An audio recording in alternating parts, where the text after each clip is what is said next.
आदरणीय अध्यक्ष जी, इस सत्र के प्रारंभ में ही मैं जब मीडिया के साथियों से बात कर रहा था तब मैंने सभी माननीय सांसदों को अपील करते हुए एक बात का उल्लेख किया था। मैंने कहा था कि ये सत्र भारत के विजयोत्सव का सत्र है।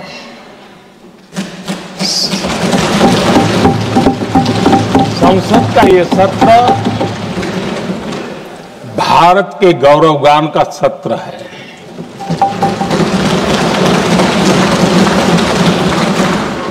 आदरणीय अध्यक्ष जी,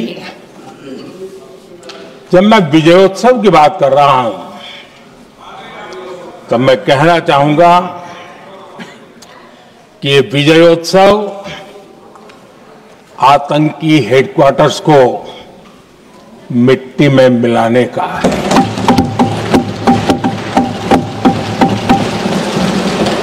जब मैं विजयोत्सव कहता हूं तो ये विजयोत्सव सिंदूर की सौगंध पूरा करने का है।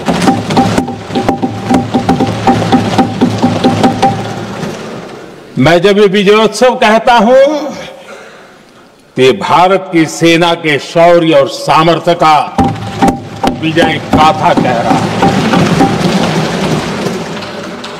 जब मैं विजयोत्सव कह रहा हूं तो 140 करोड़ भारतीयों की एकता, इच्छा शक्ति, उसके एक अप्रतिम जीत का विजयोत्सव की बात करता हूं। आदरणीय अध्यक्ष जी, मैं इसी विजय भाव से इस सदन में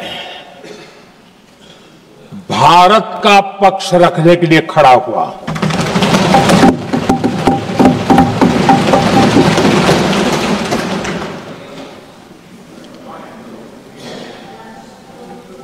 और जिन्हें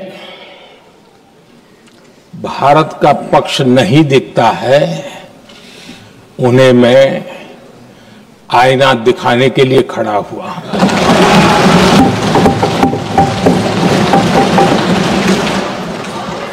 आदरणीय अध्यक्ष जी, मैं 140 करोड़ देशवासियों की भावनाओं में अपना स्वर मिलाने के लिए उपस्थित हुआ हूं। ये 140 करोड़ देशवासियों की भावना के जो गूंज है, जिस सदन में सुनाई दी है, मैं उसे अपना एक स्वर मिलाने खड़ा हुआ। आदरणीय अध्यक्ष जी, ऑपरेशन सिंदूर के दरमियान जिस प्रकार से देश के लोगों ने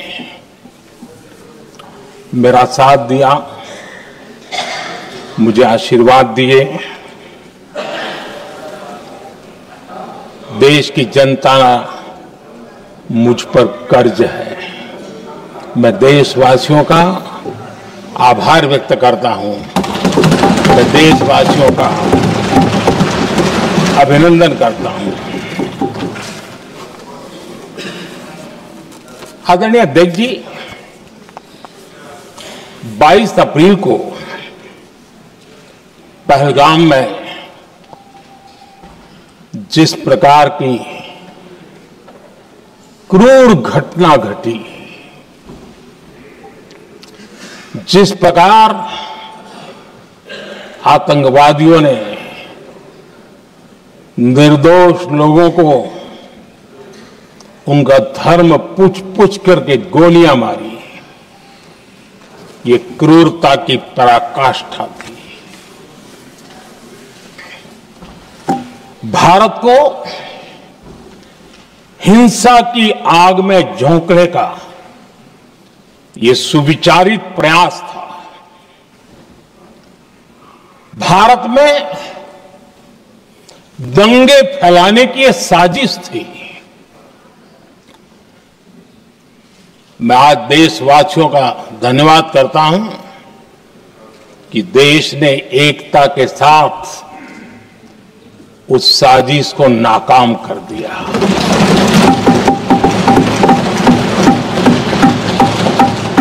आदरणीय अध्यक्ष जी, 22 अप्रैल के बाद मैंने एक सार्वजनिक रूप से और विश्व को समझ में आए इसलिए कुछ अंग्रेजी में भी वाक्यों का प्रयोग किया था और मैंने कहा था कि हमारा संकल्प है, हम आतंकियों को मिट्टी में मिला देंगे।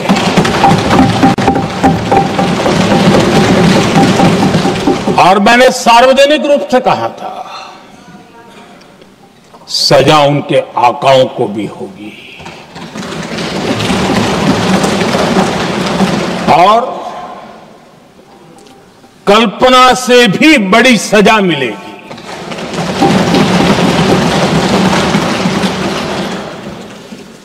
बाईस अप्रैल को मैं विदेश था, मैं तुरंत लौट के आया और आने के तुरंत बाद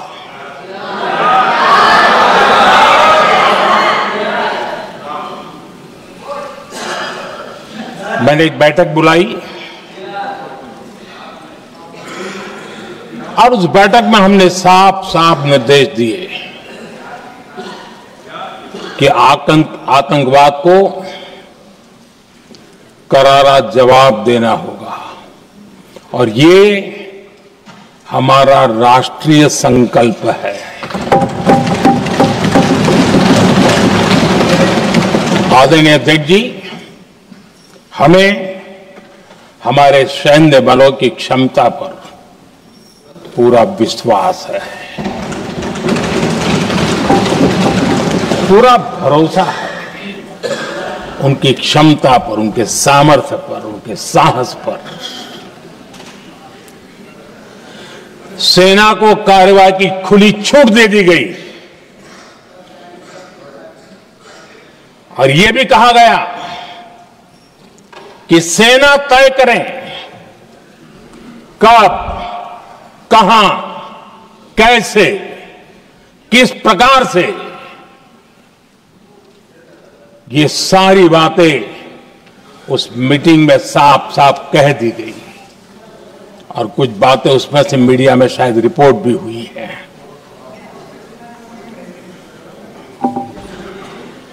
हमें गर्व है आतंकियों को वो सजा दी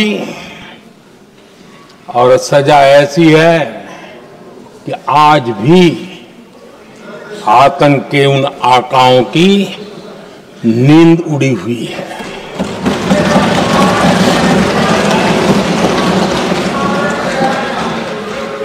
आदरणीय अध्यक्ष जी, मैं हमारी सेना की सफलता के उससे जुड़े भारत के उस पक्ष को सदन के माध्यम से देशवासियों के सामने रखना चाहता हूं। पहला पक्ष, पहलगाम हमले के बाद से ही पाकिस्तानी सेना को अंदाजा लग चुका था कि भारत कोई बड़ी कार्रवाई करेगा। उनके तरफ से न्यूक्लियर की धमकियों के भी बयान आना शुरू हो चुके थे। भारत ने 6 मई रात और 7 मई सुबह जैसा तय किया था वैसी कार्रवाई की और पाकिस्तान कुछ नहीं कर पाया। 22 मिनट में 22 अप्रैल का बदला निर्धारित लक्ष्य के साथ हमारी सेना ने ले लिया। दूसरा पक्ष, आदरणीय अध्यक्ष जी, पाकिस्तान के साथ हमारी लड़ाई तो कई बार हुई है, लेकिन ये पहली ऐसी भारत की रणनीति बनी कि जिसमें पहले जहां कभी नहीं गए थे वहां हम पहुंचे। पाकिस्तान के कोने कोने में आतंकी अड्डों को धुआं धुआं कर दिया गया।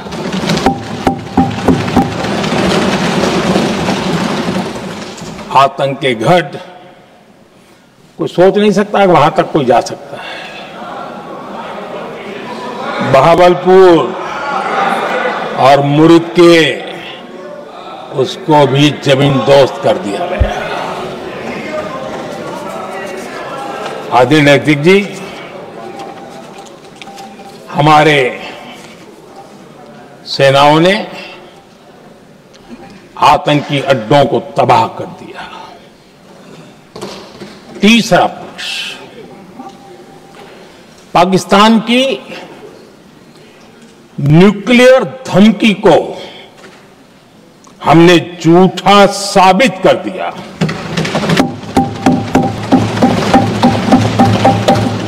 भारत ने सिद्ध कर दिया कि न्यूक्लियर ब्लैकमेलिंग अब नहीं चलेगा और न ही ये न्यूक्लियर ब्लैकमेलिंग के सामने भारत झुकेगा। आदरणीय अध्यक्ष जी, चौथा पक्ष, भारत ने दिखाई अपनी तकनीकी क्षमता। पाकिस्तान के सीने पर सटीक प्रहार किया। पाकिस्तान के एयरबेस एसेट्स को भारी नुकसान हुआ और आज तक उनके कई एयरबेस आईसीयू में पड़े हैं। आज टेक्नोलॉजी आधारित युद्ध का युग है। ऑपरेशन सिंदूर इस महारत में भी सफल सिद्ध हुआ है।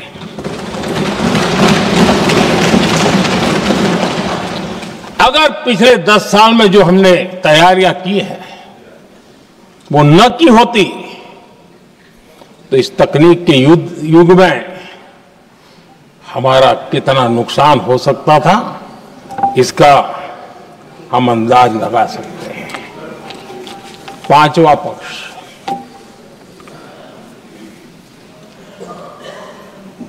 ऑपरेशन सिंदूर के दरमियान पहली बार हुआ जब आत्मनिर्भर भारत की ताकत को दुनिया ने पहचाना। Made in India drone, made in India missile ने पाकिस्तान के हथियारों की पोल खोल करके रख दी।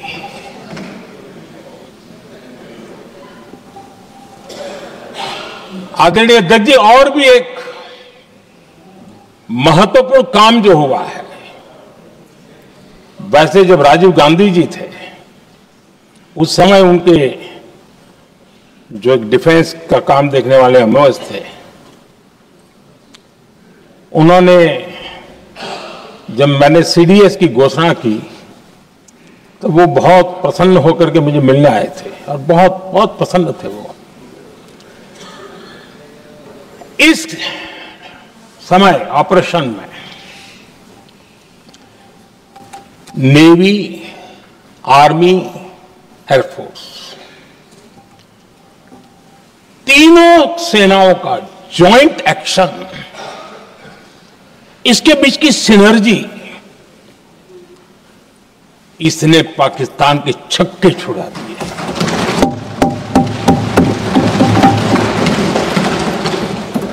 आदरणीय अध्यक्ष जी, आतंक की घटनाएं पहले भी देश में होती थी, लेकिन पहले आतंकवादियों के मास्टरमाइंड निश्चिंत होते थे और वो आगे की तैयारी में लगे रहते थे। उनको पता था कुछ नहीं होगा। लेकिन अब स्थिति बदल गई है। अब हमले के बाद मास्टरमाइंड को नींद नहीं आती। उनको पता है कि भारत आएगा और मार के जाएगा।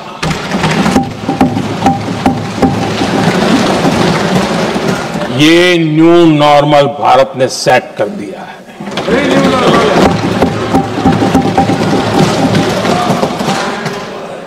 आदरणीय अध्यक्ष जी, दुनिया ने देख लिया कि हमारी कार्यवाही का दायरा कितना बड़ा, स्केल कितना बड़ा। सिंदूर से लेकर के सिंधु तक पाकिस्तान पर कार्रवाई की है। ऑपरेशन सिंदूर ने तय कर दिया कि भारत में आतंकी हमले की, उसके आकाओं को और पाकिस्तान को भारी कीमत चुकानी पड़ेगी। अब ऐसे ही नहीं जा सकते।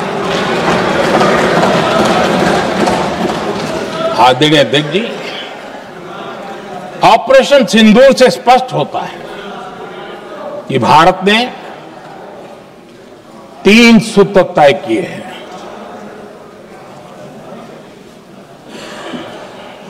अगर भारत पर आतंकी हमला हुआ तो हम अपने तरीके से, अपनी शर्तों पर, अपने समय पर जवाब देकर के रहेंगे।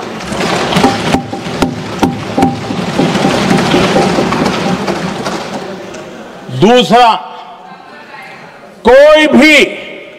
कोई भी न्यूक्लियर ब्लैकमेल अब नहीं चलेगा।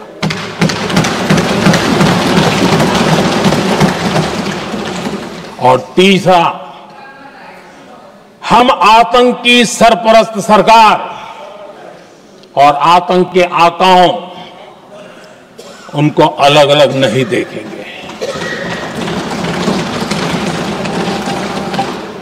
आदरणीय अध्यक्ष जी,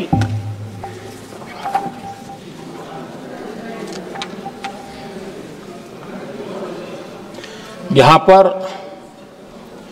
विदेश नीति को लेकर के भी काफी बातें कही गई हैं।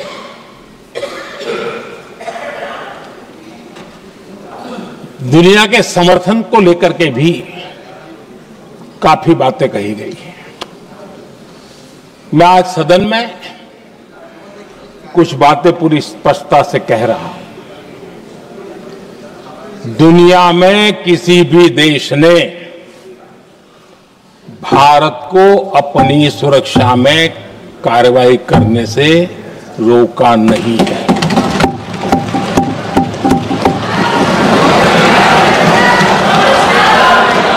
संयुक्त राष्ट्र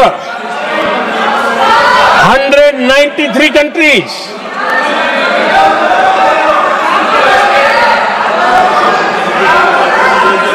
सिर्फ 3 देश 193 कंट्री में सिर्फ 3 देश ऑपरेशन सिंदूर के दौरान पाकिस्तान के समर्थन में बयान दिया था। Only 3 countries.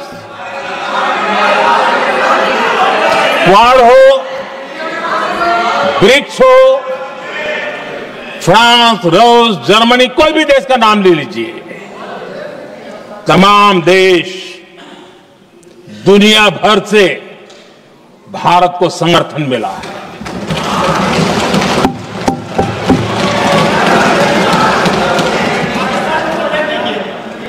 आदरणीय अध्यक्ष जी, दुनिया का समर्थन तो मिला, दुनिया के देशों का समर्थन मिला, माननीय है, लेकिन ये दुर्भाग्य है कि मेरे देश के वीरों के पराक्रम को कांग्रेस का समर्थन नहीं।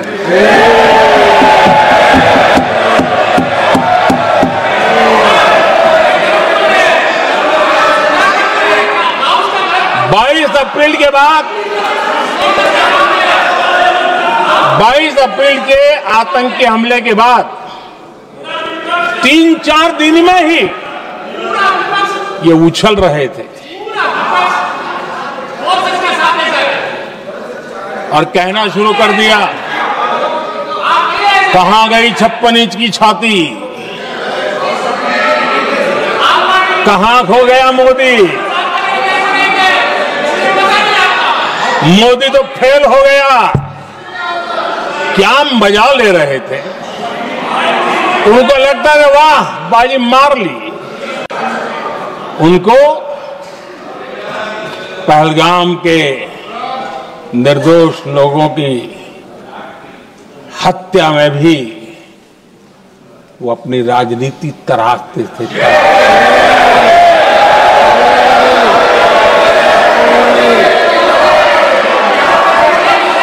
अपनी स्वार्थी राजनीति के लिए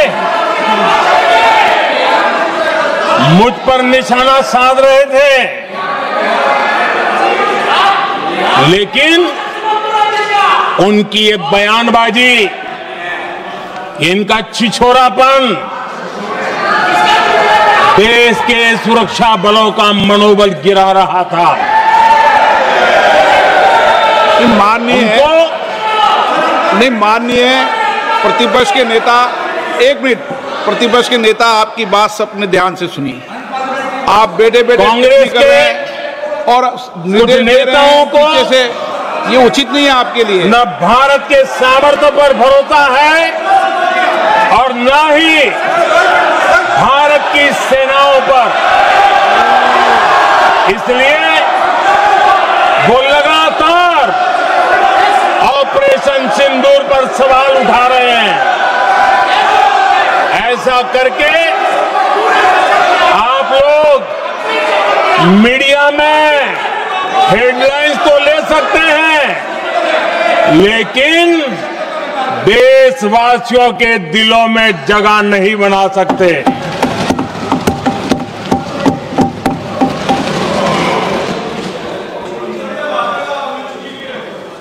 आदरणीय सभापति जी, आदरणीय अध्यक्ष जी,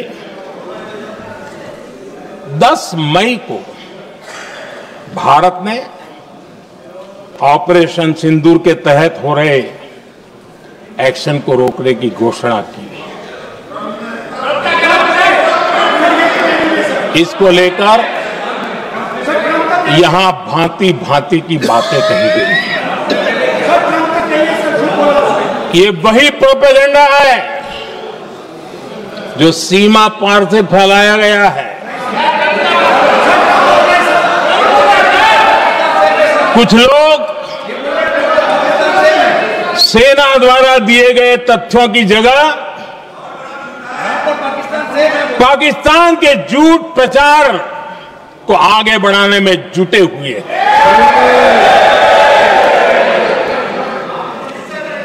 जबकि भारत का रुख हमेशा स्पष्ट रहा है। आदरणीय अध्यक्ष जी, कुछ चीजें मैं जरा स्मरण भी कराना चाहता हूं। जब सर्जिकल स्ट्राइक हुआ, उस समय हमने लक्ष्य तय किया था, हमारे जवानों को तैयार करके, कि हम उनके इलाके में जाकर के आतंकियों के जो लॉन्चिंग पैड है उनको नष्ट करेंगे। और सर्जिकल स्ट्राइक, एक रात के उस ऑपरेशन में हमारे लोग सूर्योदय होते होते काम पूरा करके वापस आए।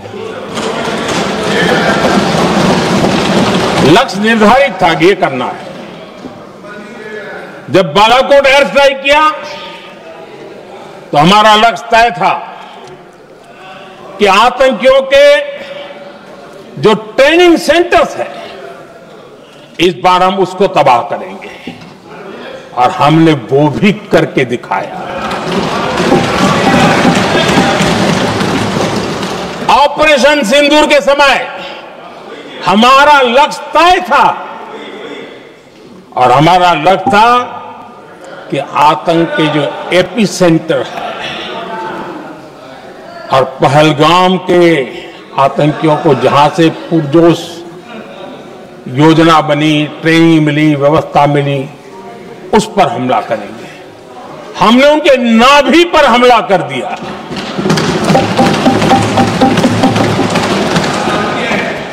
जहां पहलगाम के आतंकियों का रिक्रूटमेंट हुआ, ट्रेनिंग होती थी, फंडिंग होता था, उन्हें टेक्निकल सपोर्ट मिलता था, शस्त्र सरंजाम मिलता था, उस जगह को आइडेंटिफाई किया और हमने सटीक तरीके से ऑपरेशन सिंदूर के तहत आतंकियों की नाभि पे प्रहार कर दिया। और आदरणीय अध्यक्ष जी, इस बार भी हमारी सेना ने 100% लक्ष्यों को हासिल करके देश के सामर्थ्य का परिचय कराया।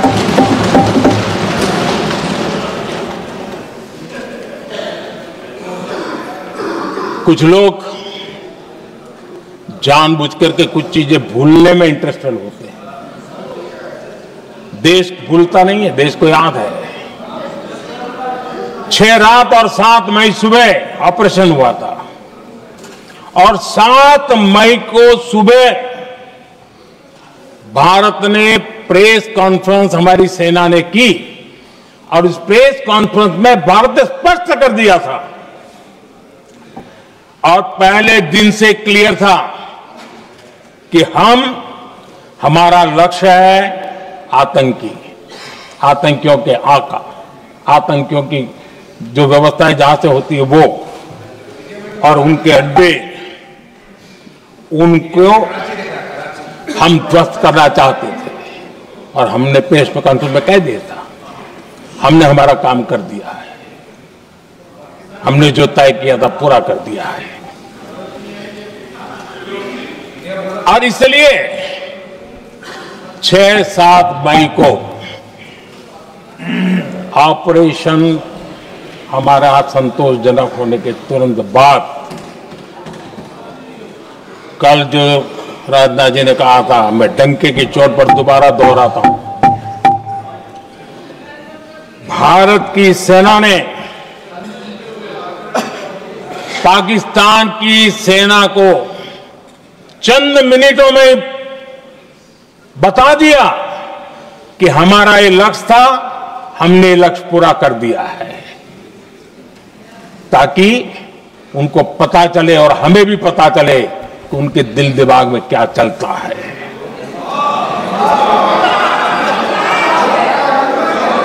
हमने अपना लक्ष्य 100% हासिल कर लिया था और पाकिस्तान में समझदारी होती तो आतंकियों के साथ खुलेआम खड़े रहने की गलती न करता। उसने निर्लज्ज होकर के आतंकवादियों के साथ खड़े रहने का फैसला किया। हम पूरी तरह तैयार थे, हम भी मौके की तलाश में थे, लेकिन हमने दुनिया को बताया था कि हमारा लक्ष्य आतंकवाद है, आतंकवादी आका है, आतंकवादी ठिकाने हैं, वो हमने पूरा कर दिया। लेकिन जब पाकिस्तान ने आतंकियों की मदद में आने का फैसला किया और मैदान में उतरने की हरकत की, तो भारत की सेना ने सालों तक याद रह जाए ऐसा करारा जवाब दे करके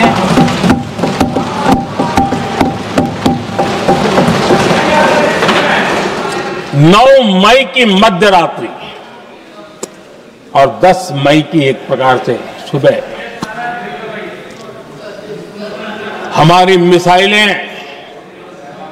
उन्होंने पाकिस्तान के हर कोने में प्रचंड प्रहार किया, जिसकी पाकिस्तान ने कभी कल्पना नहीं की थी, और पाकिस्तान को घुटनों पर आने के लिए मजबूर कर दिया।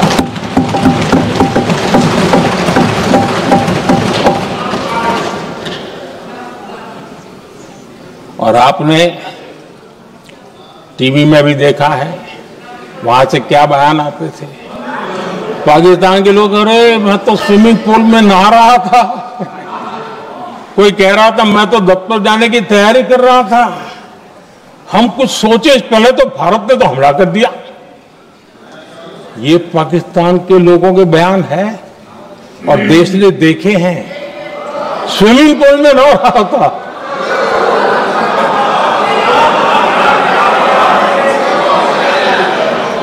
और जब इतना कड़ा प्रहार हुआ, पाकिस्तान ने कभी सोचा तक नहीं था, तब जाकर के पाकिस्तान ने फोन करके डीजीएमओ के सामने फोन करके गुहार लगाई, बस करो, बहुत मारा, अब ज्यादा मार झेलने की ताकत नहीं है, प्लीज हमला रोक दो। ये पाकिस्तान के डीजीएमओ का फोन था। और भारत ने तो पहले दिन ही कह दिया था, 7 तारीख सुबह की प्रेस देख लीजिए, कि हमने हमारा लक्ष्य पूरा कर दिया है, अगर आप कुछ करोगे तो महंगा पड़ेगा। और आप धीरे ऐसे कैसे चलता है? प्लीज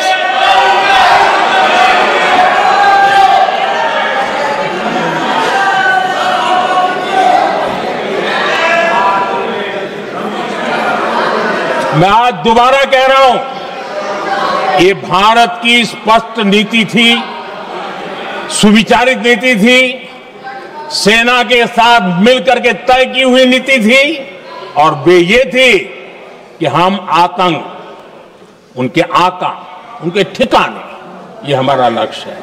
और हमने कहा, पहले दिन प्रेस कॉन्फ्रेंस में कहा है कि हमारा एक्शन नॉन एक्सेलेटरी है, ये हमने कह करके किया है।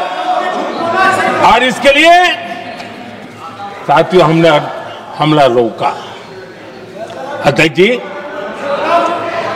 दुनिया के किसी भी नेता ने भारत के ऑपरेशन रोकने के लिए नहीं कहा।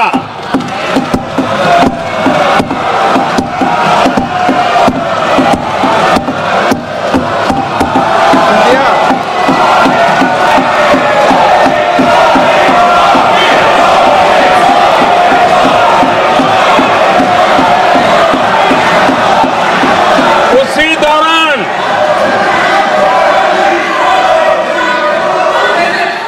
9 तारीख को रात को अमेरिका के उपराष्ट्रपति जी ने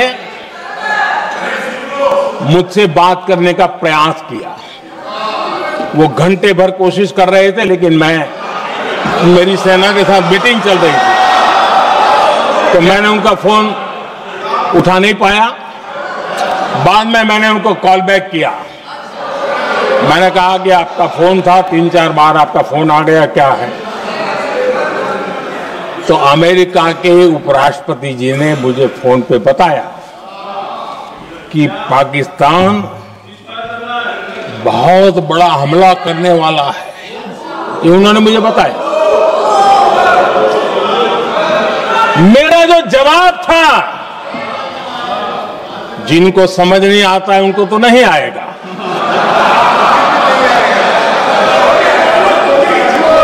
मेरा जवाब था, अगर पाकिस्तान का ये इरादा है तो उसे बहुत महंगा पड़ेगा। कि मैंने अमेरिका के उपराष्ट्रपति को कहा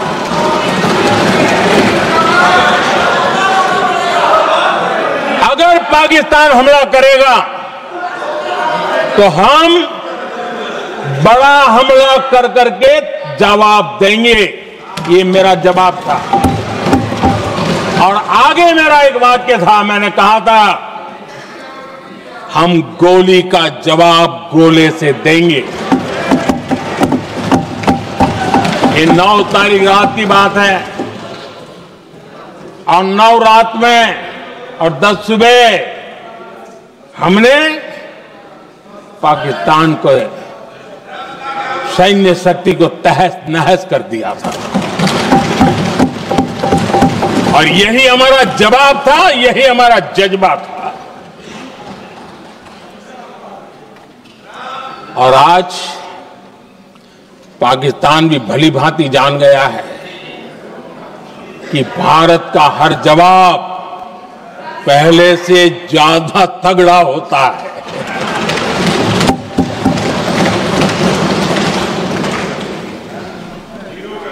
उसे यह भी पता है कि अगर भविष्य में नौबत आई तो भारत आगे कुछ भी कर सकता है।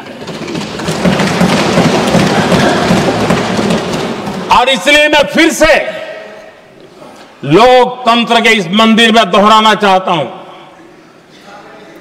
ऑपरेशन सिंदूर जारी है।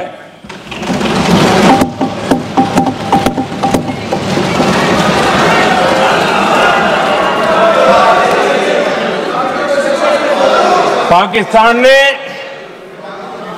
दुस्साहस की अगर कल्पना की तो उसे करारा जवाब दिया जाएगा।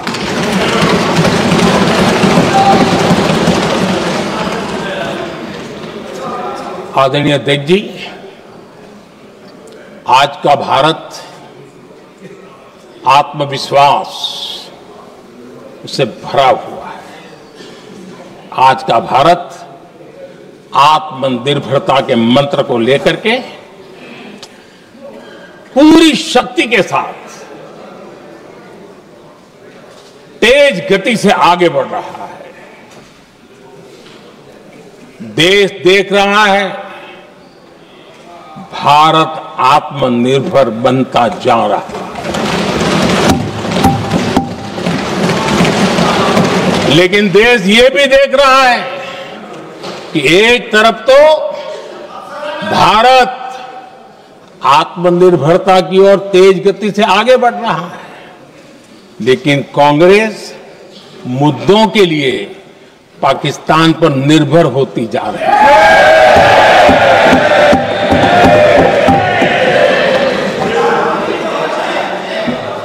मैं आज पूरा दिन देख रहा था, जो 16 घंटे से जो चर्चा चल रही है, दुर्भाग्य से। प्लीज बैठिए, सब जवाब दे दिया आपका। आप सुनते नहीं, सबका जवाब दे दिया। प्लीज दुर्भाग्य से सुनिए जवाब। कांग्रेस को पाकिस्तान के मुद्दे इंपोर्ट करने पड़ रहे हैं।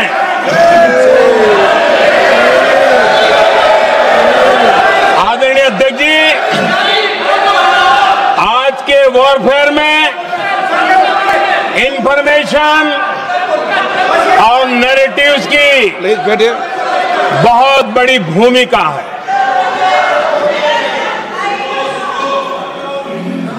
नैरेटिव घड़ करके, एआई का भी भरपूर उपयोग करके सेनाओं के मनोबल को कमजोर करने के खेल भी खेले जाते हैं। जनता के अंदर अविश्वास पैदा करने के भी भरपूर प्रयास होते हैं। दुर्भाग्य से कांग्रेस और उसके सहयोगी पाकिस्तान के ऐसे ही प्रपंच के प्रवक्ता बन चुके हैं।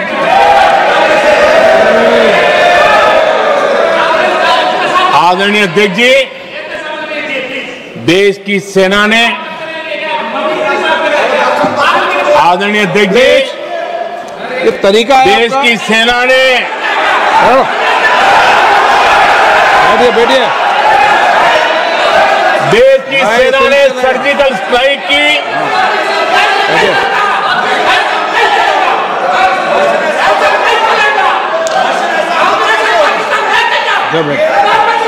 बैठिए बैठिए। आदरणीय अध्यक्ष जी, देश की सेना ने सफलतापूर्वक सर्जिकल स्ट्राइक की तो तुरंत कांग्रेस वालों ने सेना से सबूत मांगे थे, लेकिन जब उन्होंने देश का मूड देखा, देश का मिजाज देखा, तो सुर उनके बदलने लगे और बदल करके क्या कहने लगे?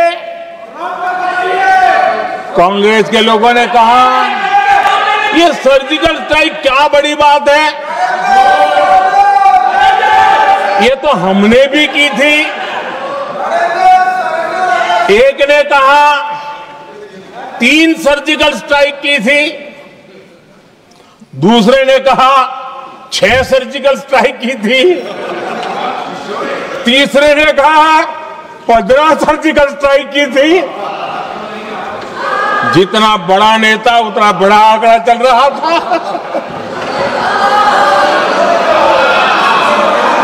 आदरणीय अध्यक्ष जी, इसके बाद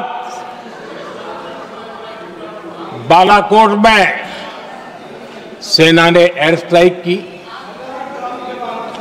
अब एयर स्ट्राइक तो ऐसी थी कि वो कुछ कह नहीं सकते थे, इसलिए ये तो नहीं कहा कि भाई हमने भी की थी। उसमें तो उन्होंने समझदारी दिखाई, लेकिन फोटो मांगने लगे। एयर स्ट्राइक हुई तो फोटो दिखाओ, क्या कहां गिरा, क्या तोड़ा, कितना तोड़ा, कितने मरे, बस यही पूछते रहे। पाकिस्तान भी यही पूछता था, ये भी यही पूछते थे।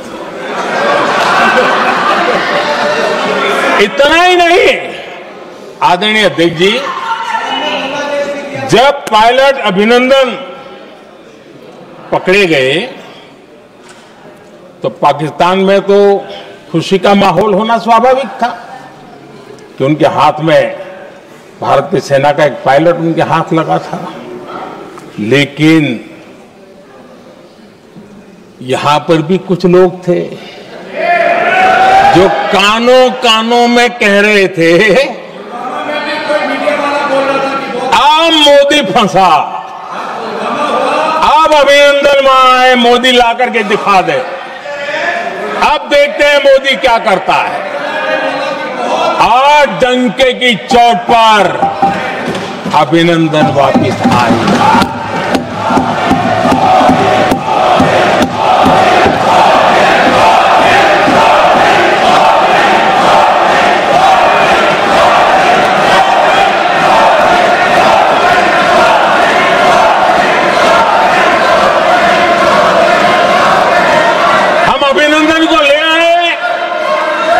तो इनकी बोलती बंद हो गई।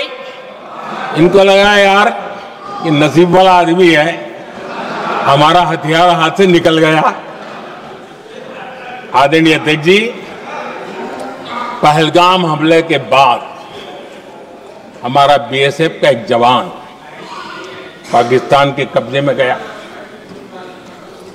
तो फिर इनको लगा वाह बड़ा मुद्दा हाथ में आ गया है, अब मोदी फंस जाएगा।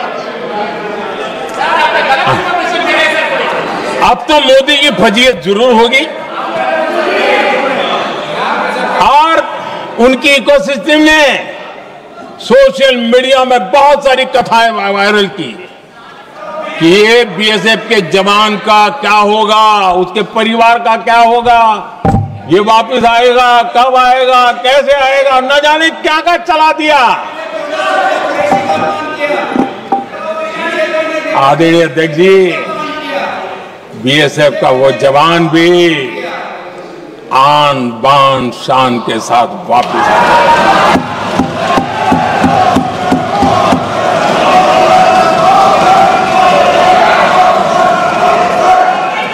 आतंकवादी रो रहे हैं, आतंकवादियों के आका रो रहे हैं और उनको रोते देखकर यहां भी कुछ लोग रो रहे हैं।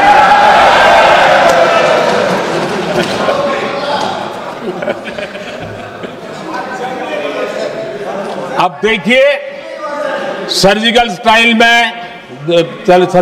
चल रही थी, उसके बाद उन्होंने एक खेल खेलने की कोशिश की, बात जमी नहीं। एयर स्ट्राइक हुई तो दूसरा खेल खेलने की कोशिश की, वो भी जमी नहीं। जब ये ऑपरेशन सिंदूर हुआ तो उन्होंने नया पैंतरा शुरू किया। और क्या शुरू किया? रोक क्यों दिया? पहले तो मानने को तैयार नहीं थे कि मुक्त करते, अब कहते रोक क्यों दिया। वारे बयान बहादुरों,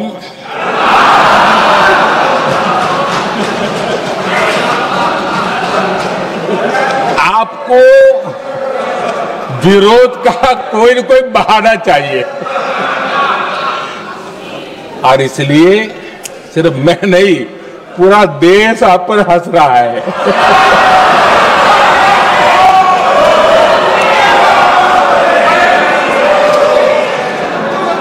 आदरणीय अध्यक्ष जी, सेना का विरोध, सेना के प्रति एक पता नहीं नेगेटिविटी, ये कांग्रेस का पुराना रवैया रहा। देश ने अभी अभी करगिल विजय दिवस मनाया, लेकिन देश पूरी तरह जानता है कि उनके कार्यकाल में और आज तक करगिल के विजय को कांग्रेस ने अपनाया नहीं है। न करगिल विजय दिवस मनाया है, न करगिल विजय का गौरव किया। इतिहास साक्षी है अध्यक्ष जी। जब डोकलाम में सैन्य हमारा शौर्य दिखा रहा था, तब कांग्रेस के नेता चुपके चुपके किससे ब्रीफिंग लेते थे वो सारी दुनिया अब जान गई।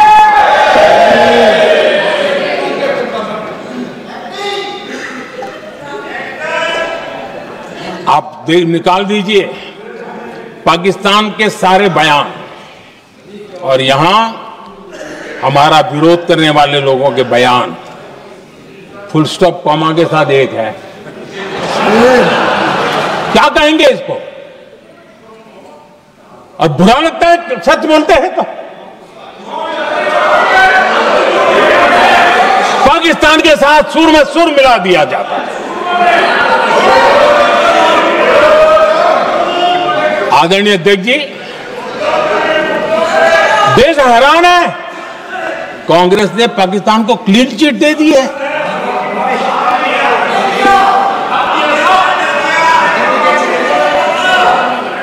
उनकी ये हिम्मत, और इनकी आदत जाती नहीं है, ये हिम्मत कि पहलगाम के आतंकी पाकिस्तानी थे, इसका सबूत दो।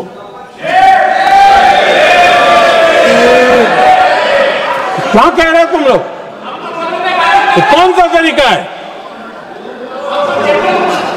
और यही मांग पाकिस्तान कर रहा है जो कांग्रेस कर रही है। और आदरणीय अध्यक्ष जी, आज जब सबूतों की कोई कमी नहीं है, सब कुछ आंखों के सामने दिखता है, तब ये हालत है। अगर ये सबूत ना होते तो क्या करते ये लोग, आप बताइए। आदरणीय अध्यक्ष जी,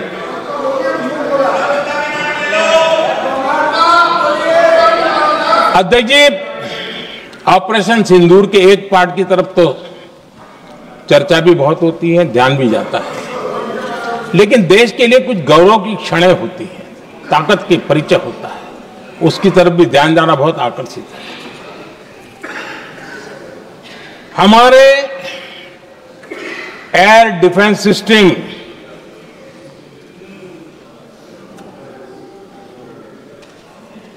दुनिया में इसकी चर्चा है। हमारे एयर डिफेंस सिस्टम ने पाकिस्तान की मिसाइल और ड्रोन्स उसको तिनके की तरफ बिखेर दिया था।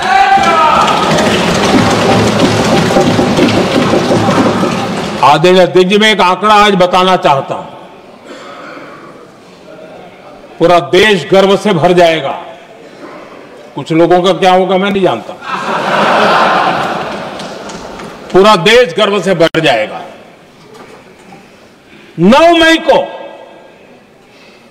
पाकिस्तान ने करीब 1000 मिसाइलों और आर्म्ड ड्रोन्स के भारत पर बहुत बड़ा हमला करने की कोशिश की। 1000 ये मिसाइलें भारत के किसी भी हिस्से पर गिरती तो वहां भयंकर तबाही मचती, लेकिन 1000 मिसाइल्स और ड्रोन्स को भारत ने आसमान में ही चूर चूर कर दिया।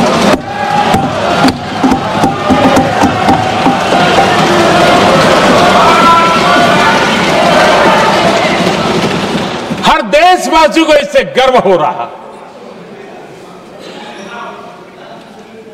लेकिन जैसे कांग्रेस के लोग इंतजार कर रहे थे, कुछ तो गड़बड़ होगी यार, मोदी मरेगा, कहीं तो फंसेगा।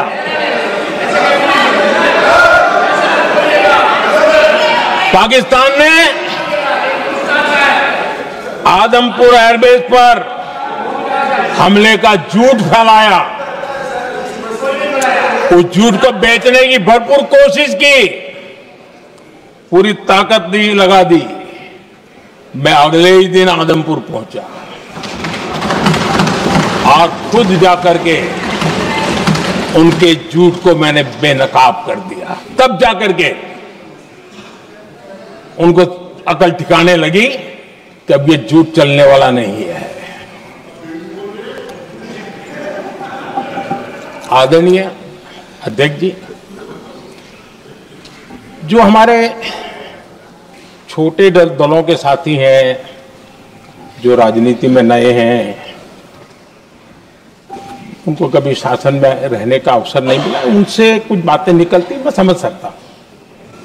लेकिन कांग्रेस पार्टी ने इस देश में लंबे समय तक राज किया है, उसको शासन की व्यवस्थाओं का पूरा पता है, उन चीजों से वो निकले हुए लोग हैं, उनके लिए शासन व्यवस्था क्या होती इसकी समझ पूरी है, अनुभव है उनके पास। उसके बाद भी विदेश मंत्रालय तुरंत जवाब दे, उसको स्वीकारना नहीं। विदेश मंत्री जवाब दे, इंटरव्यू दे, बार बार बोले, उसको स्वीकारना नहीं। गृह मंत्री बोले, रक्षा मंत्री बोले, किसी पर भरोसा नहीं। जिसने इतने सालों तक राज किया, उनको देश की व्यवस्थाओं पर अगर भरोसा नहीं है, तब शक उठता है कि क्या हालत हो गई है इनकी। आदरणीय अध्यक्ष जी, अब कांग्रेस का भरोसा पाकिस्तान के रिमोट कंट्रोल से बनता है और बदलता है।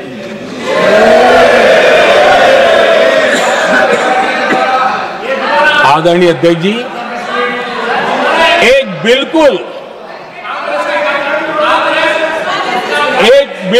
कांग्रेस के नए सदस्य, यानी उनको तो क्षमा करनी चाहिए, नए सदस्य को क्या कहेंगे, लेकिन कांग्रेस के आका जो उनको लिख करके देते हैं और उनसे बुलवाते हैं, खुद में हिम्मत नहीं है, उनसे बुलवाते हैं कि ऑपरेशन सिंदूर, ये तो तमाशा था, ये आतंकवादियों ने जिन 26 लोगों को मौत के घाट उतारा था ना, उस भयंकर क्रूर घटना पर ये तेजाब छिड़कने वाला पाप है। तमाशा कहते हो? आपकी असहमति हो सकती है, और ये कांग्रेस के नेता बुलवाते हैं।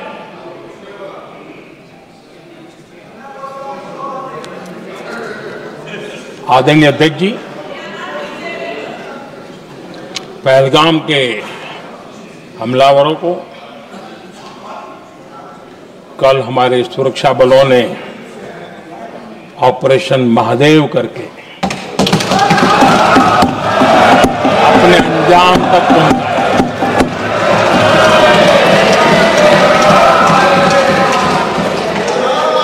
लेकिन मैं हैरान हूं कि यहां ठहाके लगा के पूछा गया कि आखिर ये कल ही क्यों हुआ।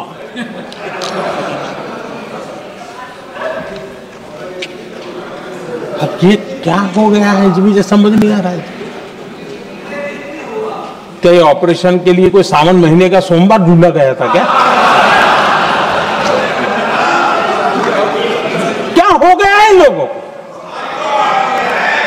हताशा, निराशा इस हद तक।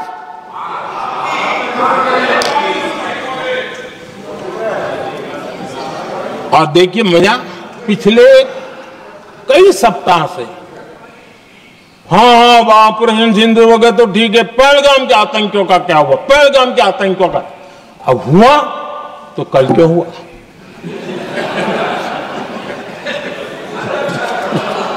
और कल ही क्यों हुआ? क्या हाल है अध्यक्ष जी का।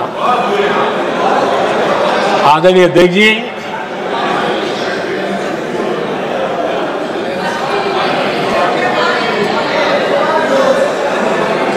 आदरणीय अध्यक्ष जी,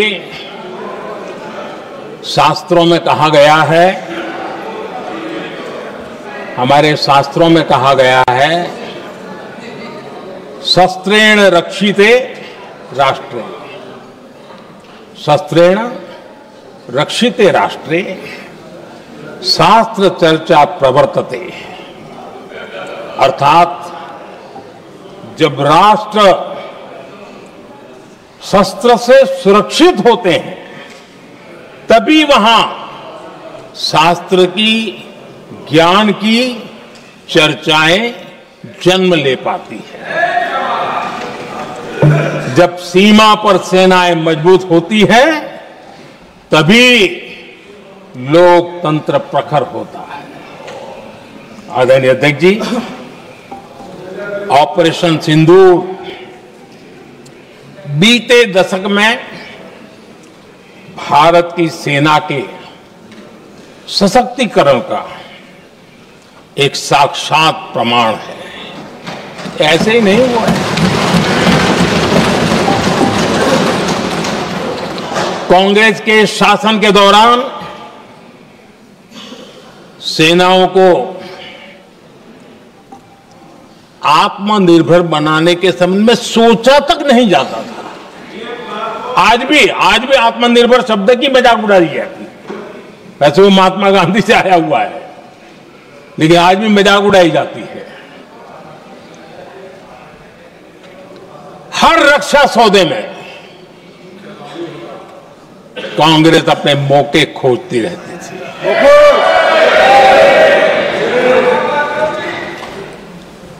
छोटे छोटे हथियारों को लिए विदेशों पर निर्भरता, ये इनका कार्यकाल रहा है। Bullet proof jacket, night vision camera तक नहीं होते थे। और लंबा लिस्ट है, जीप से शुरू होता है, बफो, हेलीकॉप्टर, हर चीज के साथ घोटाला जुड़ा हुआ है। आदरणीय अध्यक्ष जी, हमारी सेनाओं को आधुनिक हथियारों के लिए दशकों तक इंतजार करना पड़ा। आजादी के पहले, और इतिहास गवाह, एक जमाना था जब डिफेंस मैन्युफैक्चरिंग में भारत का आवाज सुनाई देती थी। जिस समय तलवारों से लड़ा जाता था ना, तब भी तलवारें भारत की श्रेष्ठ मानी जाती थी। हम डिफेंस के इक्विपमेंट में आगे थे। लेकिन आजादी के बाद जो एक मजबूत डिफेंस इक्विपमेंट मैन्युफैक्चरिंग का हमारा दायरा था, जो हमारा पूरा इकोसिस्टम था, उसको सोच समझ करके तबाह कर दिया गया, उसको दुर्बल किया गया।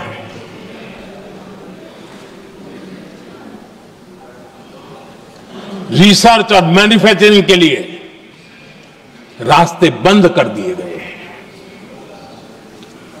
अगर इसी नीति पर हम चलते तो भारत इस 21वीं सदी में ऑपरेशन सिंदूर के संबंध में सोच भी नहीं सकता। यह हालत करके रखा हुआ था उन्होंने।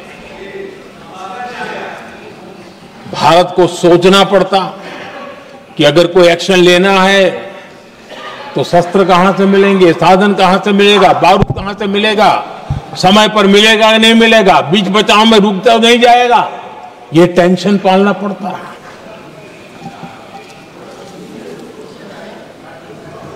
आदरणीय अध्यक्ष जी, बीते एक दशक में मेक इन इंडिया हथियार सेना को मिले, उन्होंने इस ऑपरेशन में बहुत निर्णायक भूमिका निभाई।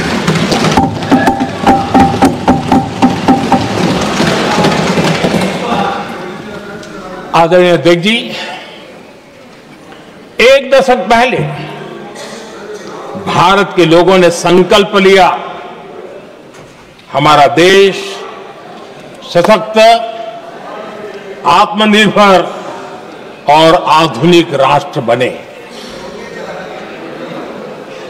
रक्षा, सुरक्षा, हर क्षेत्र में बदलाव के लिए एक के बाद एक ठोस कदम उठाए गए, सीरीज ऑफ रिफॉर्म्स किए गए और देश में सेना में जो रिफॉर्म्स हुए हैं, जो आजादी के बाद पहली बार हुए।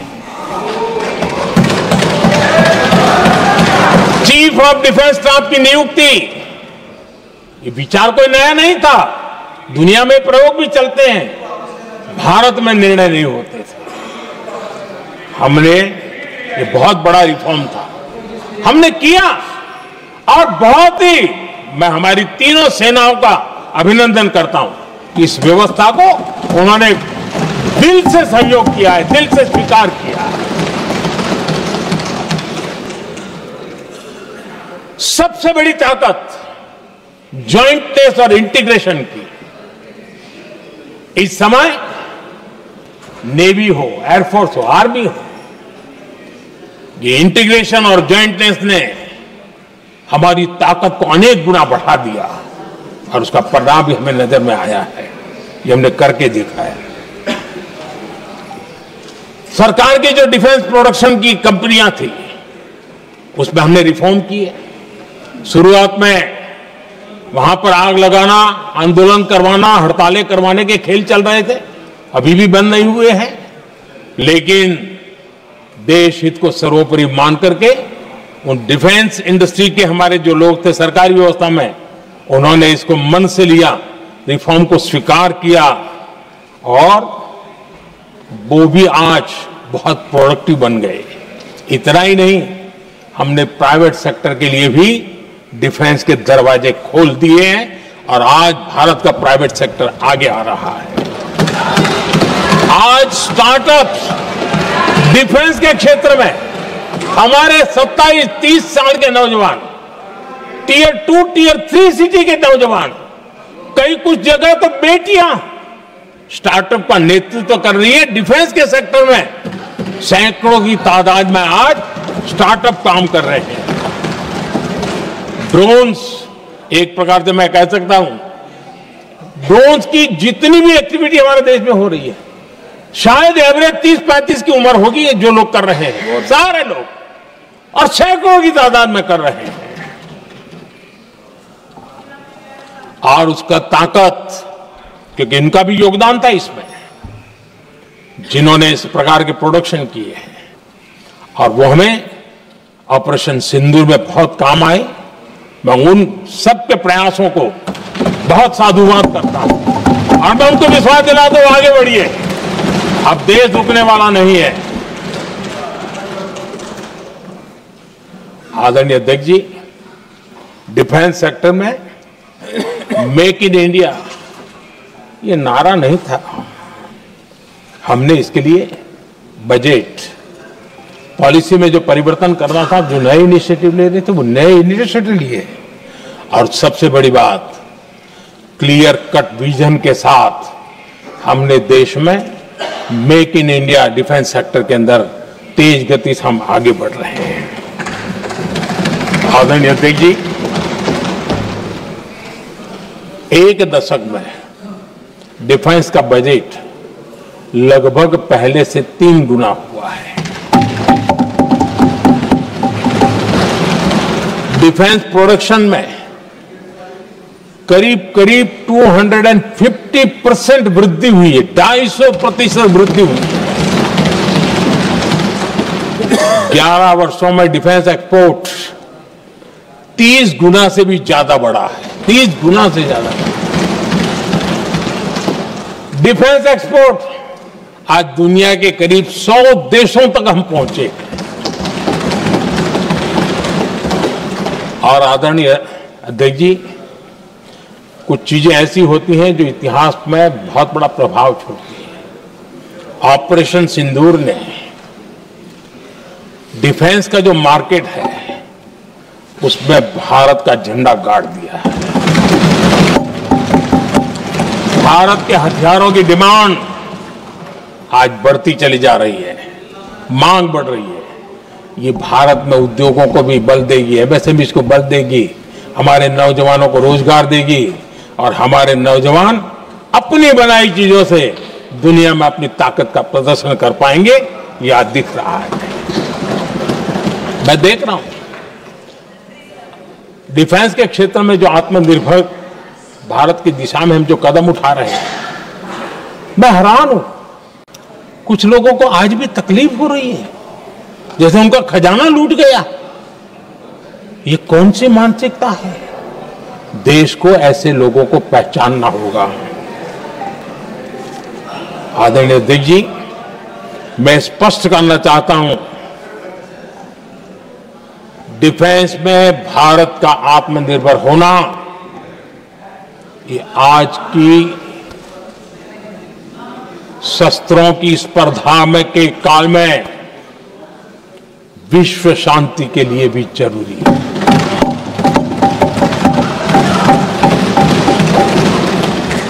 मैं पहले भी कह चुका हूं, भारत युद्ध का नहीं बुद्ध का देश है।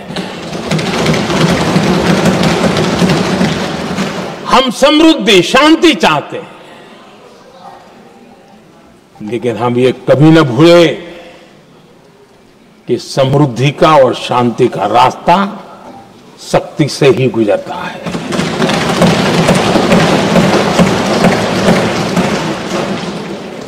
आदरणीय अध्यक्ष जी, हमारा भारत छत्रपति शिवाजी महाराज, महाराजा रणजीत सिंह, राजेंद्र चोला, महाराणा प्रताप, लसित बोरफुकन और महाराजा सुहेलदेव का देश है।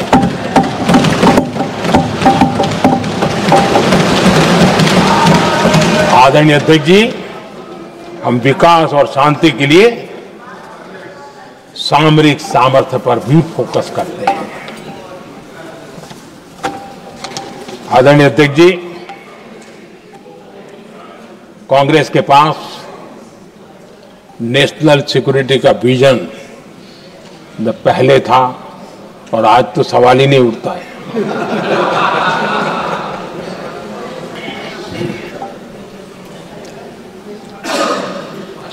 कांग्रेस ने हमेशा नेशनल सिक्योरिटी पर समझौता किया।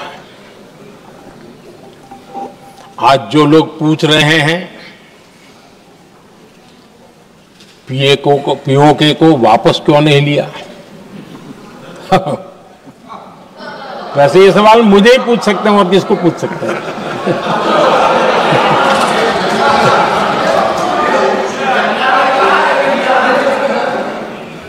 लेकिन इसके पहले जवाब देना होगा पूछने वालों को। किसकी सरकार ने पीओके पर पाकिस्तान को कब्जा करने का अवसर दिया था। जवाब साफ है, जवाब साफ है। जब भी मैं नेहरू जी की चर्चा करता हूं तो कांग्रेस और उसका पूरा इकोसिस्टम बिलबिला जाता है, पता नहीं क्या है। आदरणीय अध्यक्ष जी, हम एक शेर सुना करते थे, मुझे ज्यादा इसका ज्ञान तो नहीं है लेकिन सुनते थे। लम्हों ने खता की और सदियों ने सजा पाई। आजादी के बाद से ही जो फैसले लिए गए उनकी सजा आज तक देश भुगत रहा है।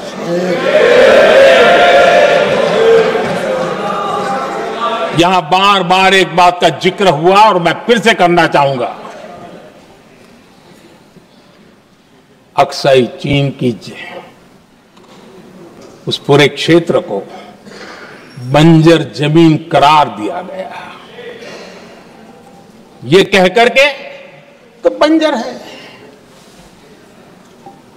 देश की 38,000 वर्ग किलोमीटर जमीन हमें खोनी पड़ी।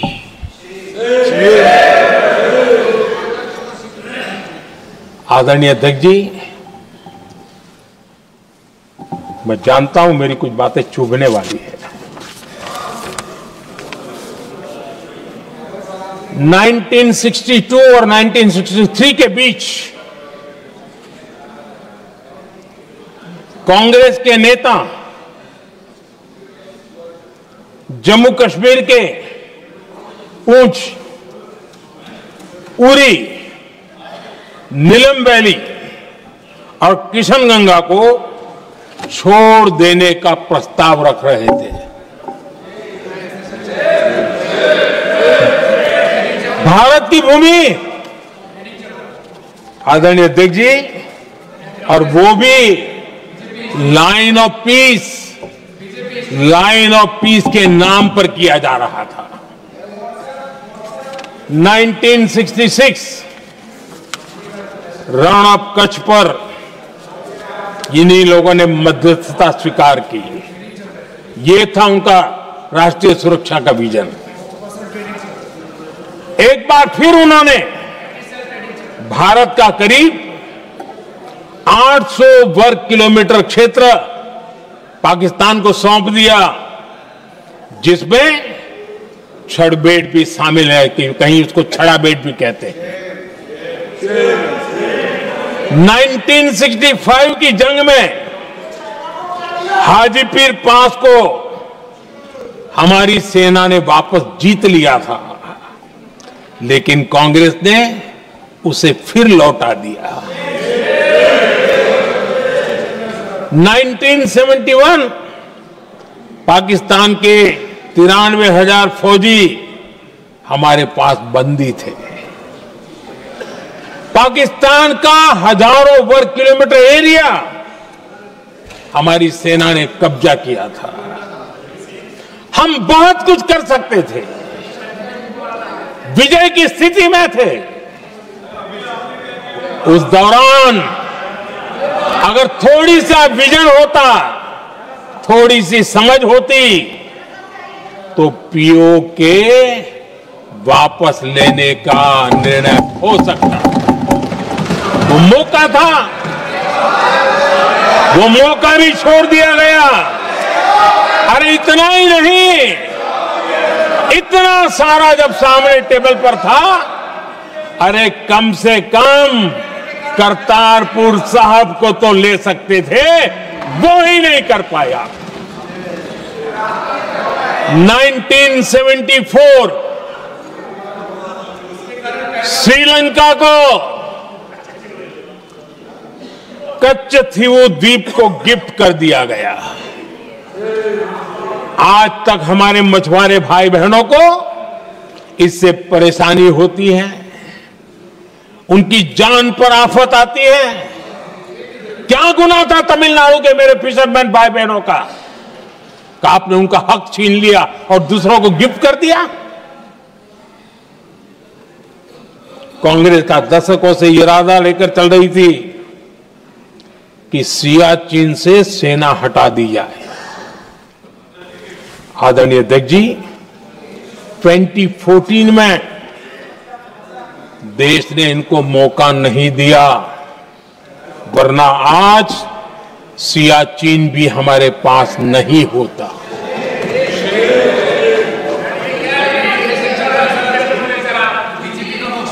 आदरणीय अध्यक्ष जी, आजकल कांग्रेस के जो लोग हमें डिप्लोमेसी का पाठ पढ़ा रहे हैं, मैं उन्हें उनकी डिप्लोमेसी याद दिलाना चाहता हूं ताकि उनको भी कुछ याद रहे, पता चले।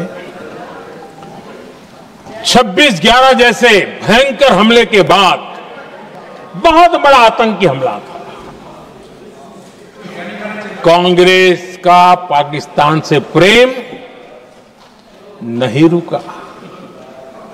इतनी बड़ी घटना 26/11 की हुई थी। विदेशी दबाव में हमले के कुछ हफ्तों के भीतर ही कांग्रेस सरकार ने पाकिस्तान से बातचीत शुरू कर दी। आदरणीय अध्यक्ष जी, कांग्रेस सरकार ने 26/11 की इतनी बड़ी घटना के बाद भी एक भी डिप्लोमेट को भारत से बाहर निकालने की हिम्मत नहीं की। छोड़ो, इधर एक वीजा तक कैंसिल नहीं किया, एक वीजा तक कैंसिल नहीं कर पाए थे। देश पर पाकिस्तानी स्पॉन्सर बड़े बड़े हमले होते गए,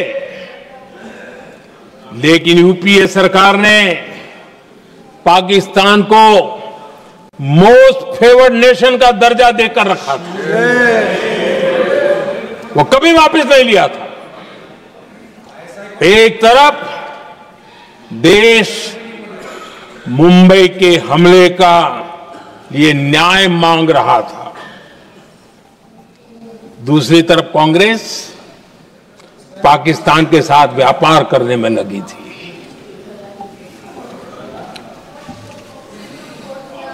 पाकिस्तान वहां से खून की होली खेलने वाले आतंकियों को भेजते रहे और कांग्रेस यहां अमन की आश के मुशायरे किया करती थी। मुशायरे होते थे। हमने आतंकवाद और अमन की आस का ये वन वे ट्रैफिक बंद कर दिया।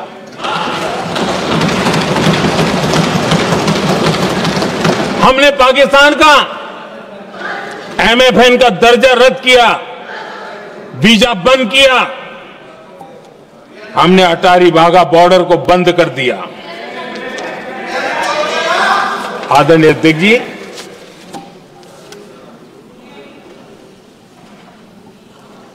भारत के हितों को गिरवी रख देना ये कांग्रेस की पार्टी की पुरानी आदत है। इसका सबसे बड़ा उदाहरण सिंधु जल समझौता है। सिंधु जल समझौता किसने किया? नेहरू जी ने किया। और मामला किससे जुड़ा था? भारत से निकलने वाली नदियां, हमारे यहां से निकली हुई नदियां, उसका वो पानी था। और वो नदियां हजारों साल से भारत की सांस्कृतिक विरासत रही है, भारत की चैतन्य शक्ति रही है। भारत को सुजलाम सुफलाम बनाने में उन नदियों का बहुत बड़ा योगदान रहा है। सिंधु नदी जो सदियों से भारत की पहचान हुआ करती थी, उसी से भारत जाना जाता था। लेकिन नेहरू जी और कांग्रेस ने सिंधु और झेलम जैसी नदियों पर विवाद के लिए पंचायत किसको दी? वर्ल्ड बैंक को दी। वर्ल्ड बैंक फैसला करे क्या करना है। नदी हमारी, पानी हमारा।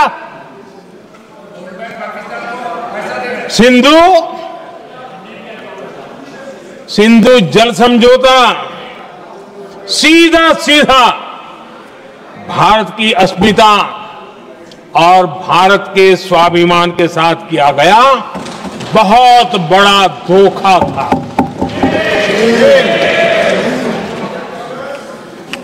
आदरणीय अध्यक्ष जी, आज के देश के युवा ये बात सुनते होंगे तो उनको भी आश्चर्य होगा कि ऐसे लोग थे हमारे देश का काम करते थे। नेहरू जी ने इस ट्रीटी करी और क्या किया? ये जो पानी था, जो नदियां थी, जो भारत से निकल रही थी, उन्होंने 80% पानी पाकिस्तान को देने के लिए वो राजी हो गए। और इतना बड़ा हिंदुस्तान, उसको सिर्फ 20% पानी। कोई मुझे समझाए भाई ये कौन सी बुद्धिमानी थी? कौन सा देश हित था? कौन सी डिप्लोमेसी थी? क्या हालत करके बना के रखा था आप लोगों ने? इतनी बड़ी आबादी वाला हमारा देश,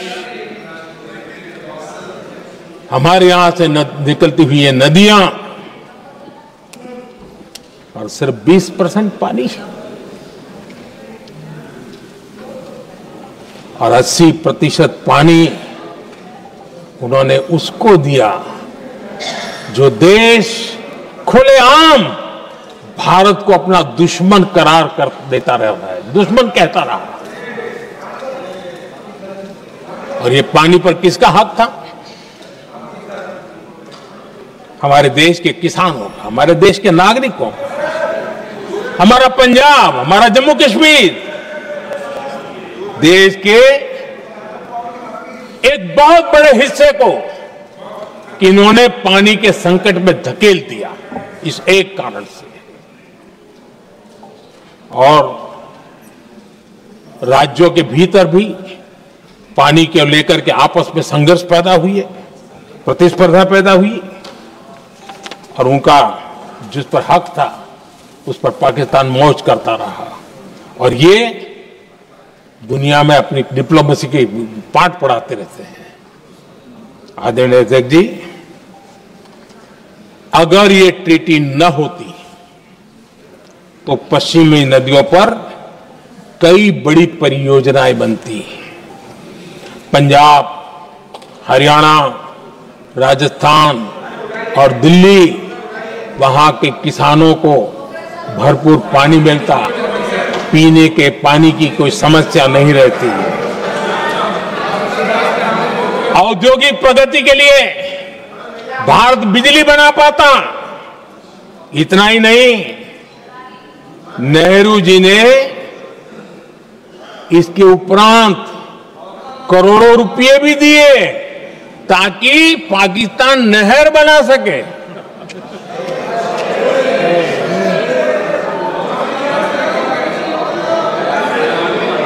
आदरणीय अध्यक्ष जी, इससे भी बड़ी बात, देश चौंक जाएगा। ये चीजें छिपाई गई है, दबा दी गई है। कहीं भी बांध बनता है तो उसमें एक मैकेनिज्म होता है उसकी सफाई का, डीसिल्टिंग का। उसमें जो मिट्टी भर जाती है, बाकी घास वगैरह आकर के भर जाता है तो उसकी कैपेसिटी कम होती है, तो उसकी सफाई के लिए यानी इनबिल्ट व्यवस्था होती है।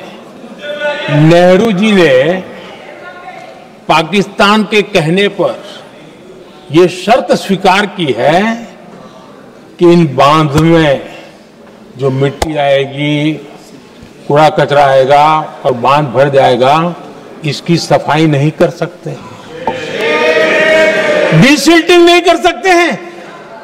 बांध हमारे यहां, पानी हमारा, लेकिन निर्णय पाकिस्तान का कि आप डिसिल्टिंग नहीं कर सकते। इतना ही नहीं, जब इस बार मैं डिटेल में गया तो एक बांध तो ऐसा है कि जहां ये डिसिल्टिंग के लिए जो गेट होता है ना, उसको वेल्डिंग कर दिया गया है ताकि कोई गलती से भी खोल करके मिट्टी को निकाल ना दे। पाकिस्तान ने नेहरू जी से लिखवा लिया था कि भारत बिना पाकिस्तान की मर्जी अपने बांधों में जमा होने वाली मिट्टी साफ नहीं करेगा, डिसिल्टिंग नहीं करेगा। ये समझौता देश के खिलाफ था और बाद में नेहरू जी को भी ये गलती माननी पड़ी। इस समझौते में निरंजन दास गुलाटी करके एक सज्जन उसमें जुड़े हुए थे। उन्होंने एक किताब लिखी है। उस किताब में उन्होंने लिखा है कि फरवरी 1961 में नेहरू ने उनसे कहा था, गुलाटी, मुझे उम्मीद थी कि यह समझौता अन्य समस्याओं के समाधान का रास्ता खोलेगा, लेकिन हम वहीं हैं जहां पहले थे। ये नेहरू जी ने कहा।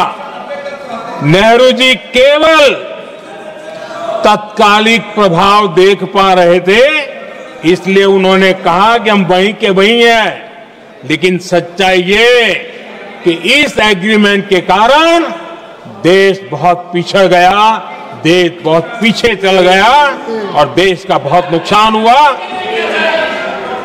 हमारे किसानों को नुकसान हुआ, हमारी खेती को नुकसान हुआ। और नेहरू जी उस डिप्लोमेसी को जानते थे जिसमें किसान का कोई वजूद ही नहीं था। यह हाल करके रखा था उन्होंने। आदरणीय अध्यक्ष जी, पाकिस्तान आगे दशकों तक भारत के साथ युद्ध और छद्म युद्ध, प्रॉक्सी वॉर करता ही रहा, लेकिन कांग्रेस की सरकारों ने बाद में भी सिंधु जल समझौते की तरफ देखा तक नहीं, नेहरू जी की गलती को सुधारा तक नहीं। आदरणीय अध्यक्ष जी, लेकिन अब भारत ने पुरानी गलती को सुधारा है, ठोस निर्णय लिया है।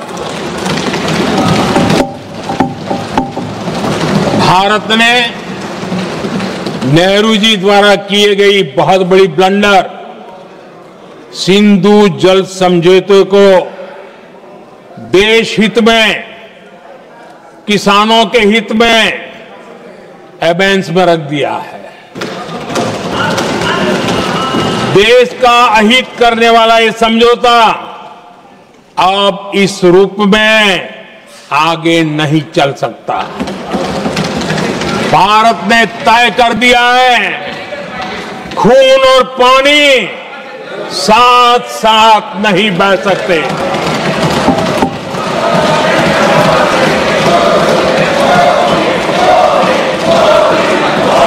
माननीय सदस्य, आप बहुत देर हो गई, आप उपनेता हैं, ये तरीका आप बैठे बैठे टोकते हैं, प्लीज, ये शोभा नहीं देता आपके लिए। बैठिए बैठिए बैठिए, आदरणीय, बैठिए, शोभा नहीं देता आपका। अध्यक्ष जी, आप उपनेता, अपनी मर्यादा बना के रखें। चल बैठिए। वहां बैठे साथी आतंकवाद पर लंबी लंबी बातें करते हैं। जब ये सत्ता में था, जुड़े हुए हैं, जब इनको राज करने का अवसर मिला था, तब देश का हाल क्या है, क्या रहा था, वो आज भी देश भूला नहीं है। 2014 से पहले देश में असुरक्षा का जो माहौल था, अगर वो आज याद भी करे ना तो लोग सिहर जाते हैं। आदरणीय अध्यक्ष जी, हम सबको याद है, जो नई पीढ़ी के बच्चे हैं उनको पता नहीं है, हम सबको पता है। हर जगह पर अनाउंसमेंट होता था, रेलवे स्टेशन पर जाओ, बस स्टैंड पर जाओ, एयरपोर्ट पर जाओ, बाजार में जाओ, मंदिर में जाओ, कहीं पर भी जाओ, जहां भी भीड़ होती है, कोई भी लावारिस चीज दिखे छूना मत, पुलिस को तुरंत जानकारी देना, वो बम हो सकता है। हम 2014 तक यही सुनते आए थे, ये हालात करके रखा था। देश के कोने कोने में यही हाल था। माहौल ये था कि जैसे कदम कदम पर बम बिछे हैं और खुद को ही नागरिकों ने बचाना है, उन्होंने हाथ ऊपर कर दिए थे, अनाउंस कर दिया। आदरणीय अध्यक्ष जी, कांग्रेस की कमजोर सरकारों के कारण देश को कितनी जानें गंवानी पड़ी, हमें अपनों को खोना पड़ा। आदरणीय अध्यक्ष जी, आतंकवाद पर लगाम लगाई जा सकती थी। हमारी सरकार ने 11 साल में ये करके दिखाया, एक बहुत बड़ा सबूत है। 2004 से 14 के बीच जो आतंकी घटनाएं होती थी, उन घटनाओं में बहुत बड़ी कमी आई है। इसलिए देश भी जानना चाहता है, अगर हमारी सरकार आतंकवाद पर नकेल कस सकती है तो कांग्रेस सरकारों की ऐसी कौन सी मजबूरी थी कि आतंकवाद को फलने फूलने दिया। आदरणीय अध्यक्ष जी, कांग्रेस के राज में आतंकवाद अगर फला फूला है तो उसका एक बड़ा कारण इनकी तुष्टीकरण की राजनीति है, वोट बैंक की राजनीति है। जब दिल्ली में बाटला हाउस एनकाउंटर हुआ, कांग्रेस के एक बड़ी नेता के आंख में आंसू थे, आतंकवादी मारे गए इसके कारण, और वोट पाने के लिए इस बात को हिंदुस्तान के कोने कोने में पहुंचाया गया। आदरणीय अध्यक्ष जी, 2001 में देश की संसद पर हमला हुआ था, तब कांग्रेस के एक बड़े नेता ने अफजल गुरु को बेनिफिट ऑफ डाउट देने की बात कही थी। आदरणीय अध्यक्ष जी, मुंबई में 26/11 का इतना बड़ा आतंकी हमला हुआ, एक पाकिस्तानी आतंकी जिंदा पकड़ा गया। पाकिस्तान की मीडिया ने, दुनिया ने यह स्वीकार किया कि पाकिस्तानी है, लेकिन यहां कांग्रेस पार्टी इतना बड़ा पाकिस्तान का पाप, इतना बड़ा पाकिस्तानी आतंकी हमला, और ये क्या खेल खेल रहे थे, वोट बैंक की राजनीति के लिए क्या कर रहे थे। कांग्रेस पार्टी इसको भगवा आतंक सिद्ध करने में जुटी हुई है।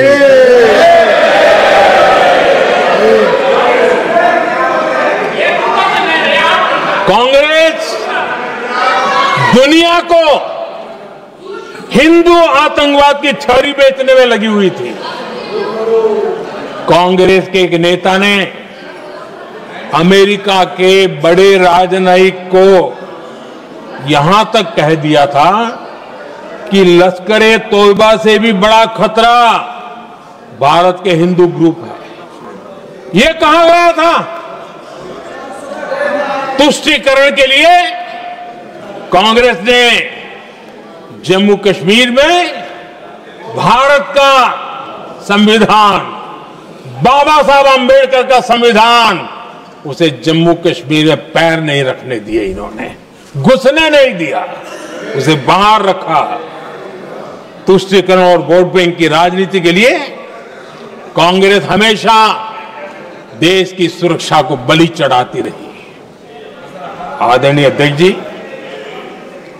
तुष्टीकरण के लिए ही कांग्रेस ने आतंकवाद से जुड़े कानूनों को कमजोर किया। गृहमंत्री जी ने आज विस्तार से सदन में कहा है, इसलिए मैं इसको रिपीट करना नहीं चाहता। आदरणीय अध्यक्ष जी, मैंने इस सत्र की शुरुआत में आग्रह किया था, मैंने कहा था कि दलहित में हमारे मत मिले न मिले, दलहित में हमारे मत मिले न मिले, देश हित में हमारे मन जरूर मिलने चाहिए। पहलगाम की विभीषिका ने हमें गहरे घाव दिए हैं, उसने देश को झकझोर दिया है। इसके जवाब में हमने ऑपरेशन सिंदूर किया तो सेनाओं के पराक्रम ने, हमारे आत्मनिर्भर अभियान ने देश में एक सिंदूर स्पिरिट पैदा किया है।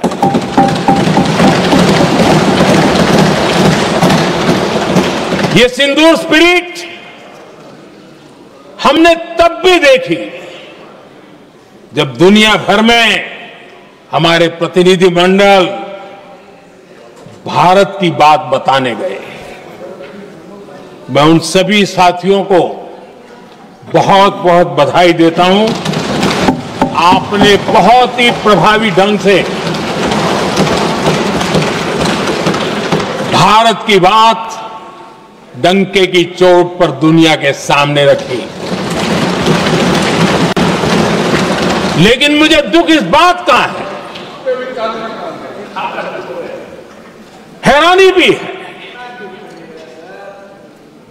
जो खुद को कांग्रेस के बड़े नेता समझते हैं, उनके पेट में दर्द हो रहा है कि भारत का पक्ष दुनिया के सामने क्यों रखा गया।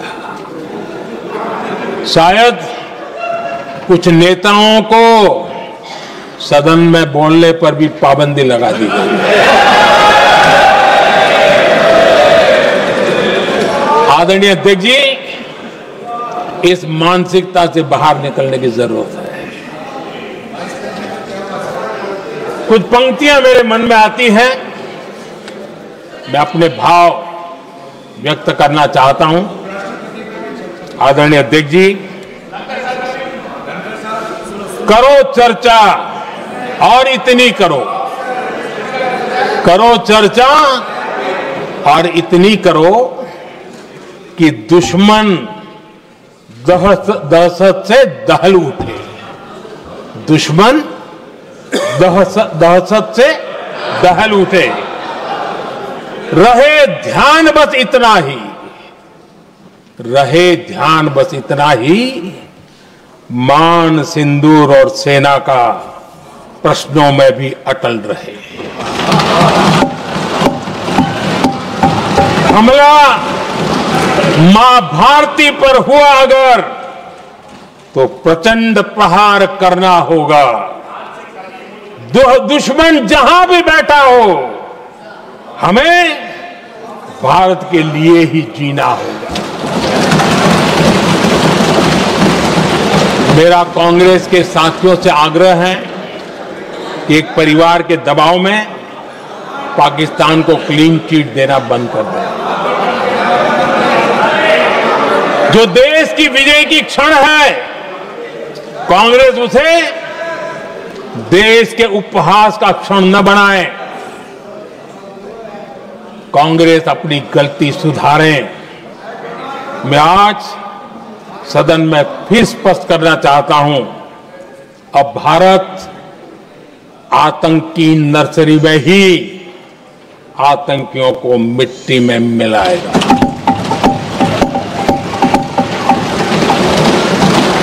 हम पाकिस्तान को भारत के भविष्य खेलने नहीं देंगे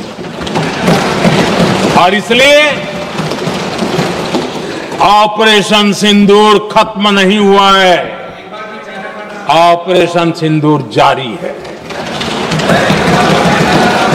और ये पाकिस्तान के लिए भी नोटिस है, वो जब तक भारत के खिलाफ आतंक का रास्ता रोकेगा नहीं, तब तक भारत एक्शन लेता रहेगा। भारत का भविष्य सुरक्षित और समृद्ध होगा, यही हमारा संकल्प है। इसी भाव के साथ मैं फिर से सभी सदस्यों को सार्थक चर्चा के लिए धन्यवाद देता हूं और आदरणीय अध्यक्ष जी, मैंने भारत का पक्ष रखा है, भारत के लोगों की भावनाओं को व्यक्त किया है। मैं सदन का फिर से आभार व्यक्त करता हूं। बहुत बहुत धन्यवाद।